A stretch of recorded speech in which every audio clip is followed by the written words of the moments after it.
नाशिकमध्ये नरहरी झिरवाळांच्या कार्यकर्त्यांकडून बॅनरबाजी करण्यात आली आहे। बॅनरवर नरहरी झिरवाळांचा आदिवासी विकास मंत्री असा उल्लेख करण्यात आलाय।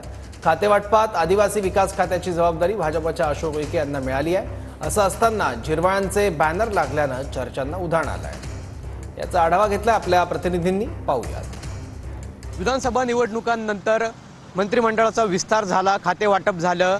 दिंडोरीचे आमदार नरहरी झिरवाळ यांना राज्याचं अन्न व औषध प्रशासन म्हणून हे आता राज्याचा कारभार जरी बघणार असले तरी देखील त्यांच्या कार्यकर्त्यांच्या मनात झिरवाळ हे आदिवासी विकास मंत्री असल्याचं पाहायला मिळत आहे।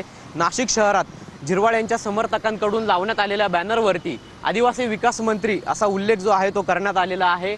नरहरी झिरवाळ साहेब यांची आदिवासी विकास मंत्रीपदी निवड झाल्याबद्दल हार्दिक अभिनंदन अशा आशयाचं बॅनर नाशिक शहरात लागलेलं आहे। खरं तर नरहरी झिरवाळ यांनी मंत्रिपदाची शपथ घेतल्यानंतर खातेवाटपात त्यांना अन्न व औषध प्रशासन ही जबाबदारी देण्यात आलेली आहे। मात्र त्यांच्या समर्थकांच्या मनात नरहरी झिरवाळ हे खातेवाटपानंतर आठवडा येत असला तरी देखील आदिवासी विकास मंत्री असल्याचं पाहायला मिळतंय। कॅमेरा पर्सन आकाश येवलेसह पवन येवले, TV9 मराठी, नाशिक।